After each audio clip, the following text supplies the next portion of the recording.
सितंबर 1932 पूना समझौते के बाद पूरे देश में इस तरह जश्न मनाया जा रहा था जैसे जातिवाद पूरी तरह खत्म हो चुका हो।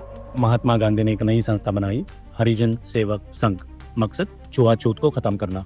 लेकिन इस बड़े मकसद के पीछे एक कड़वा सच छुपा था। इस संस्था के बोर्ड पर देश के बड़े सेठ और नेता बैठे थे और उनके बीच एक कुर्सी खाली रखी गई थी डॉक्टर B.R. अम्बेडकर के लिए। Welcome to episode 44 of understanding Baba Saheb. आज बात और एक उस कुर्सी की है जिसे बाबा साहब ने लात मार दी।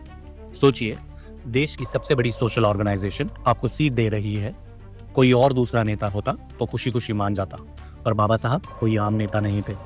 उन्होंने G.D. बिरला और ठक्कर बापा को एक चिट्ठी लिखी और साफ शब्दों में कहा, मुझे आपके बोर्ड पर बैठकर चाय नहीं पीनी। मुझे बताइए, क्या ये संस्था मेरे लोगों को नौकरी दिलवाएगी? क्या ये उन्हें कानूनी अधिकार दिलवाएगी? जवाब आया, खामोशी। बाबा साहब समझ गए थे कि यह संस्था दलित समाज का भला करने के लिए नहीं, बल्कि उन्हें एहसान के नीचे दबाने के लिए बनाई गई है। वो समझ गए थे कि उन्हें वहां सिर्फ एक सिंबल की तरह बिठाया गया था ताकि दुनिया को दिखाया जा सके कि देखो, अम्बेडकर भी हमारे साथ है। बाबा साहब ने फैसला किया कि मैं किसी की दया का हिस्सा नहीं बनूंगा। उन्होंने इस्तीफा दे दिया।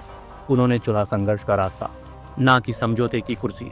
उन्होंने दुनिया को बताया कि representation without power is a trap, यानी आप अगर मुझे कुर्सी पर बिठा रहे हैं पर कलम की ताकत नहीं दे रहे हैं तो वो कुर्सी मेरे किसी काम की नहीं। इसी घटना ने जन्म दिया उस जिद को जिसने आगे चलकर इंडिपेंडेंट लेबर पार्टी को जन्म दिया। आज भी जब कोई आपको टोकन की तरह इस्तेमाल करने की कोशिश करे तो बाबा साहब के उस इस्तीफे को याद रखना, हमें मेहरबानी नहीं, अधिकार चाहिए। सी यू इन नेक्स्ट एपिसोड।